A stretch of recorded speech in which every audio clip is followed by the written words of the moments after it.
Now let's go back to the story at hand. Craig, I'd like a little bit of your input on this from the shadows. Woman, a woman says a deli clerk maced and dragged her after mistaking her as a transgender. You know what really is disappointing to me is outside of the obvious, and the obvious being people always like, even like when the girl who got hit with the brick, even though she wasn't trans and she wasn't mistaken as trans, it's almost like we don't like to hold black men accountable. And I don't know if it's a thing where we're trying to protect black men. Like as black people, we try to protect black men because it's like, black men have it hard in this country. A lot of unarmed black people that are shot and killed have been black men, even though they have been women as well. But I don't know. I don't know what that is. And it's just like, why can't we call a thing, as Iyanla Vanzant says all the time? But it's like, I feel like we make so many excuses. Black men have it hard and black men, but it's like when they do some fuck shit, why can't we hold them to the table? Well, this guy wasn't black though. Well, whatever he was, what was he? He was Middle East. He was Middle Eastern? Well, men, period. But it's just like, why is it that he got her by her hair? He's pulling her out of this thing. But that usually is what happens with victims, period. Even if it's a woman that's been raped, we always look at what did she do? Well, what does she have on? It's like there's a victim blaming Same culture. thing with trans women. That's what I'm saying. Yeah. So like there's a victim blaming culture, whether it's a trans thing, whether it's a woman that's been victimized or raped or whatever it is. We always look at what that woman did. Well, what did she do? You know what I mean? We never really look at the origin of it and say what was going on with him to have him do something like that, to perpetrate something like that. Right. It's the victim blaming. Scooby Pringle said, "What about protected black women?" Scooby Pringle. Sorry, Scooby. Well, I mean, what do you mean about that, though? I mean, that's such a general That's statement. like a general statement. I mean, but we say that all the time. I think one of the last times I was here, I said that, it's not just about protecting black women from instances of violence and things like that. For me, it's about protecting black women full circle. Protect, like when you got a friend who is being cheated on by another friend or a family member. What about protecting that black woman's mental capacity? Protecting black women in terms of a mental space. Like we always think about it in terms of violence, but what about just protecting and preserving black people? That's the thing that I talk about often. I talk about that shit often. I talk about uplifting black culture, black people, supporting black businesses as often as possible, but just protecting us. I think we, as black people, we have to learn to be sweeter and kinder to each other because the world just gives us hell. Like I shouldn't have to go into a store and get treated a certain way by a black clerk or black person in customer service, but you skinning and grinning when you're talking to those white people in front of me. But then when I show my black ass up, you giving me this subpar ass service because I'm black and you're black. You feel like there's a level of comfort and you don't have to be professional with me. No. I need you to give me the same fucking service that you gave that white woman. Because if your black ass was broken down on the side of the highway at 3 a.m, who you think gonna stop for you quicker, me or that white bitch that you done gave all that fucking great customer service to? You know what I mean? So I'm just saying, as black people, we have to be better to each other. Strangers or not, I think we have to be better to each other. Smile at each other when we see each other out. Don't be so quick to jump off the handle with each other. Like, I just think that when I think about black folks and how we interact with white people, especially white people that we don't know, I don't do this shit, but a lot of black folks, they skin and grin. Oh, hey, it's almost like black folks, in some instances, not all, want to feel and look like they're in a certain light when they're around white people. They're extra kind, they're extra friendly. It's almost like you're expecting that you can break the mold and that in some way, somehow, that white person is going to see you. Oh, she's a different kind of black person. She was so congenial.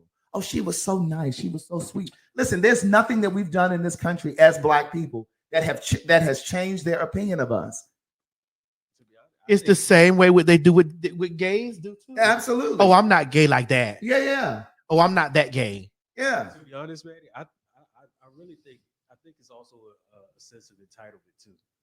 Like, Wait a minute. I think people just because we're the same color, the reason why a lot of people do stuff like what Craig is explaining, like, oh, especially with stuff like customer service, is because a lot of people feel like, oh, they black, oh, whatever. Yeah. Like when I And come when into it's a white, store, yeah. don't be cursing and shit. Don't be all on your goddamn self. Right. Let me explain something. I had think it's something an delivered to entitled- my I think it's I an had something entitlement. delivered to my house the other day. And it was two guys and they were coming in. One was very it was two black guys. One was very professional. You know that one other nigga? He came in there. First of all, he ain't had no earphones on. This nigga is talking on his cell phone, on speakerphone. Bitch, it's like 8, 9 o'clock in the morning. Like I said, it was a delivery. 8, 9 in the morning. You coming into my house with your cell phone. They trying to carry this thing in my house. He got the cell phone resting on top of the thing. The other guy is trying to hold one end. He's holding the other end. He's so busy trying to have a conversation on speakerphone with one of his boys talking about whatever. And he said, good morning. Then he looks over at my bar cart and says, oh, let me get a shot of that tequila. Nigga, first of all, I'm about to call your supervisor and be like, nigga, why is he in my house on the speakerphone talking? And then when he left out of the house, the other delivery guy said, man, I can't even get the delivery going because he's so busy trying to talk on his phone. Like on speakerphone. I mean, it would have been as bad if he had his phone in his pocket. He was doing it on earphones. He was doing a Miss Mary. But you know Miss Mary don't mind. But it's like when we hold each other accountable, it's like, oh, he hating, oh, he think he better than us, and oh, he your Uncle Tom and all this other bullshit. No, you wouldn't have did that motherfucking shit at no white person's house, walking in at 8 in the morning on your goddamn speakerphone. But because you see I'm black, you think that shit is okay? That shit is unprofessional. So black people, we need to hold each other, all of us, accountable. Yeah. Just like I'm sitting up here holding accountable for, like y'all trying to say that there's no transphobia. You're crazy. You're crazy to say that there's no transphobia. Screaming out, you're a man. You're a man. That's a part of transphobia, sweetheart. Regardless of you saying, but I'm only calling out what the truth. I'm only saying what the truth is. But do you also think that it's all when it comes to related to people in our own with our own basically skin complexion, do you think we're just more lenient on people outside of our race? What do you mean if we lean? I think that it's like not. we're more accepting. No, I don't think we're that more it's accepted of what people do. Like we're more accepted of what people outside of our race do compared to us. So like we're more harsh on our own people. No, because I don't play with them white folks either. I pull their asses I don't. together. But the difference is if you're interacting with the white person, and perfect example, like I said, customer service, what you brought up. There are certain things that a white person may do that you might be like, you know what, you lucky it's your day. No, you know what but happens. A black person, you ready, you quick and in a hurry to be like, you know what? I don't think that it's black. I think it's because we want to fit in so much. Again, that's what I'm saying. We want to fit in so much. Again, it goes back to the conversation that we have all the time, Mo. When we were having the conversation of the nigga want to move the cracker out the chair so they can sit in the chair of the cracker and just do what he do times 10. Right. And somebody said, well, why compare yourself to white people? I'm not comparing myself to anything. What I'm saying is I recognize when I go into a business to patronize that business, whether it's a black-owned business or it's a white-owned business, what I'm speaking about is when I go into a business and that cashier or that customer service person or that representative of that business is black, sometimes, and in a lot of cases, they lower their level of professionalism when they see that I'm black too. I notice that they'll do things with me that they would not do with a white customer. I'm not comparing myself to white people. What I'm saying is I want you to give me the same respect that you give to them. And what happens is with a lot of black people, when we go into a business and we get subpar service from a white person, we assume that it's always racism. Sometimes it is racism. Sometimes it's just fucked up customer service. Conversely, when we go into a business and it's a black business or it's a black person representing that business, it's like oftentimes they think that they can just be casual with us. They can be cavalier with us because it's like, oh, I ain't got to do all that. They on their cell phone. They got their earbuds on. They texting. They looking at Snapchat or Instagram. And you got to fucking wait till they finish looking at their goddamn video unless you say, excuse me, I'm here. Y'all gonna say hello? They huddled up having conversations. You know what I'm saying? And I'm talking about black folks right now. You go into a store or wherever you are, and you see black coworkers, they just standing there talking, and they never even say, hey, can I help you? But then a white person come in, hey man, hey, how you doing? Sir. And they smiling. Right. Well, bitch, what am I? And the truth is, I'm talking about black folks, we spend more money on shit than white folks do. Yeah. So you need to be coming over here to see what the fuck I'm trying to do. Black people are the highest consumers. We spend more money on cars, clothes, eating out. And here's the thing. Even when I go into black establishments, I don't always necessarily complain. Let me move this. Oh. I don't necessarily get online and complain. I don't. Right. I do. I tear their asses up. No, Craig, I try my best to stay offline complaining about them. I do restaurant reviews. I do restaurant reviews, and I only read the 1 stars. But I don't limit it to black businesses. I do it to all businesses. Because you need to get your shit together. That's true. That's true. If you're I not bringing up reviews this week. If you're not bringing up a good service, I mean, that's right. But again, I'm not limiting this to black and white because I've gone into some Asian businesses and they fucked me up or had me fucked up. Oh, child. I was at home a couple years ago, and my dad and we were going to this Chinese restaurant over there on Emerson Avenue in the Village, for those of you that are from there. And I walked in the Asian guy, I don't know where he was from, but he was Asian, and he was very, very aggressive. Like he was like ready for us to hurry up and order, and I had never been to this particular place. And shrimp fried rice is shrimp fried rice. But bitch, I want to look at the menu. I might want lo mein today. This motherfucker was trying to rush me. And I said, wait a minute. I don't know who you think you're speaking to. And you may be used to talking to people like that in this neighborhood, but you're not going to speak to me like that. And I turned around and we left. We went to another place. But again, black folks, we don't always exercise the power of our dollar. We do not. You see this shit on social media all the time. Instagram, TikTok. Black women getting mistreated in these nail salons owned by Asians. And y'all keep going like they the only ones that know how to do nails. And then instead of going to a black-owned business that does nails, oh, they too expensive. Oh, they extra. Okay, let's break that down. Come on, fuck it. We got to break that down. Black folks, you can't get a business and go get your glass wholesale and then market the glass price, the price of the glass that you want to be, the price of this, and then the price of that. You can't go by St. Germain, which is $35 in the store, and you selling it for $265. You can't do that. Right. Now, black folks, we do tend to have price gouging situations, especially in those clubs. And I will agree. I will agree with that. That does happen. That does absolutely happen. But then there's the other side of it too, because I like to live in balance. I like to balance things out. Well, come on, balance me, Craig. That does happen, but I will say that in some instances, black businesses do have to charge more because we don't have access to first time business owner, money that come in because of what? Systemic racism. And so sometimes it is imbalance, and sometimes in order for our businesses to be afloat, we do have to charge a little extra money because we don't have the resources and the access that because like when you think about it, and I don't know if a lot of you know this or not, I'm sure many of you do. A lot of times when immigrants, and I'm not going to limit it to just Asians, a lot of times when immigrants come to this country and they open up a business, they are tax-free for many years. Come on here, Craig. Come on, brain slide, Craig. That warranted him to bring his chair over here. They are tax-free.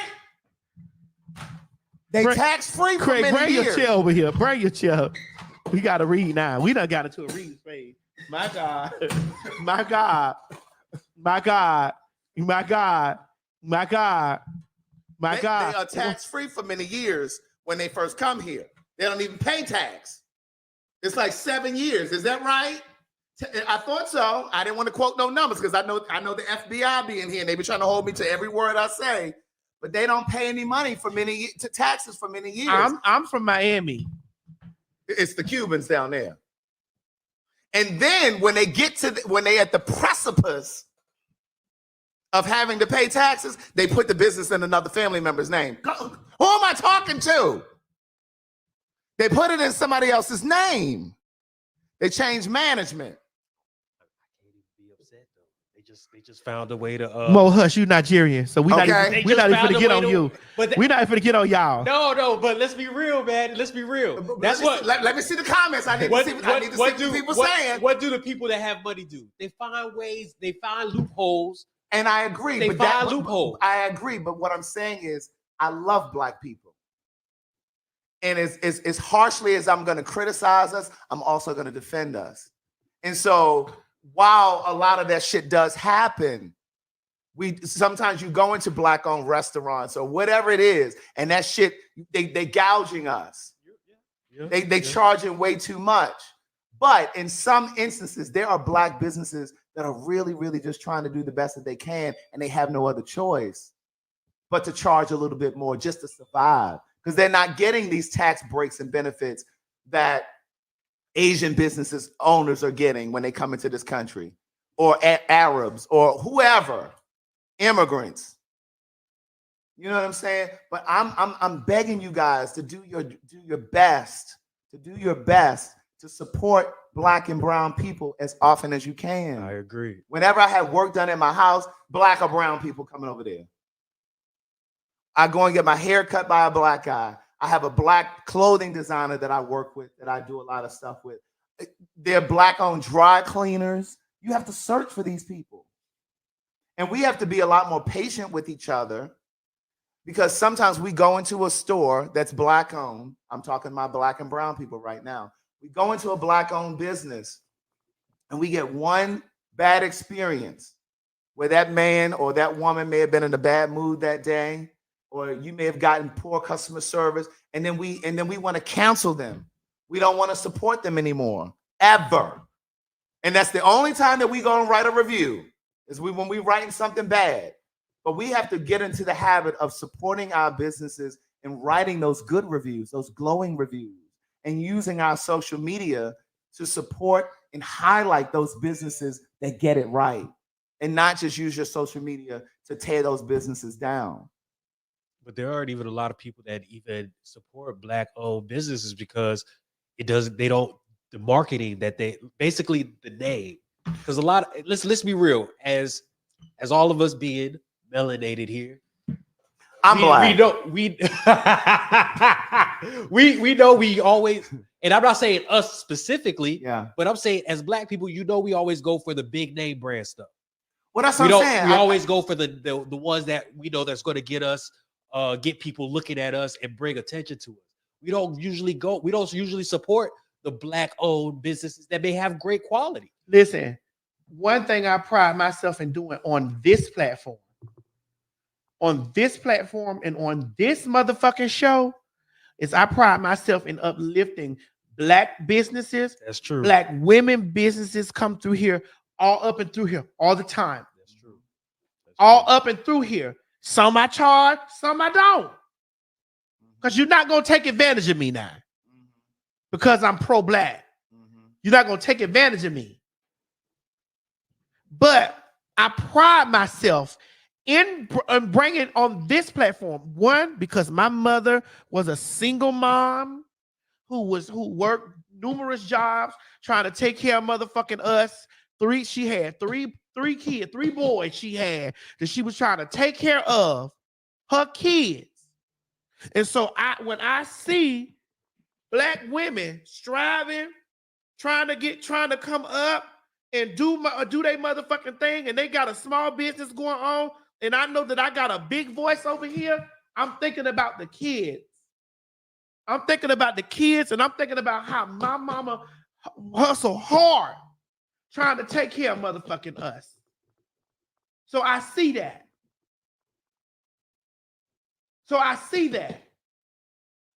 And I'm going to go right back to my fucking point. when a lot of you maggot motherfuckers be over there talking about I hate. No, I'm serious, Craig. A lot of them what? Maggot motherfucking bitches be over there talking about I hate black women. Bitch, when the main reason you've ever seen me lashing out against a motherfucker is because I was protecting one, which is my fucking mama, from black women attacking motherfucking her. So miss me with that I hate black women shit. You can go all the way, you can jump off the Empire State Building with that bullshit with me. But that's people's call to arms though. That's what people like to do. When they see that when they see that they losing, they're going to bring something up to make everybody rally with them to go against a certain person. They can miss me with that shit. I gotta motherfucking protect, cause that be the first go-to when they start, and it be black bitches with that bullshit that I did. I'm saying, okay, here I go. Since the wig's off, bitch, let's do it. Since we wigging off, bitch, let's get it. I wasn't expecting that. Well, you ain't got to expect it. Since the motherfucking wig off, bitch, we finna get it. Pussy. Can you cover? No. Miss Mary calling you. Girl, you had snatched that off of there. I'm dead serious about that shit. Bitch, I'll beat your ass on live TV by my mama. Girl, put your party cap back on, girl. Calm down. No, I ain't be being calm. I'm just letting it be known. That's when I motherfucking activate. And then I be seeing a lot of the pussy ass punks be trying to get on that, jump in there on that bullshit. Like, I don't pay y'all hoes no attention. Who? What's she talking about? I'm the only one can read Miss Mary. Oh my God. Now she gonna send me a whole plate down here. Okay. Well, look, anything come for me? That line from The Color Purple. I know. Girl, let me have a little piece. Girl, if Miss Mary can't do nothing else, she can fry a piece of fish. She can cook, period. Mary Mackins. So the next time you motherfucking hoes fix your dick sucker, Mom, bring me some fish down here. for you fix your dick suckers to say, I hate black women because I'm always attacking a black woman with vitriol. No, I'm going after you hoes with the skin off my back and the motherfucking hair off of my nuts by my mama. Bitch, who struggled, who went through ups and downs trying to take care of us as kids, bitch. That I seen with my eyes. Marlon's music movie moment said, all right, Annalise. You remember when Viola took that wig off on that episode?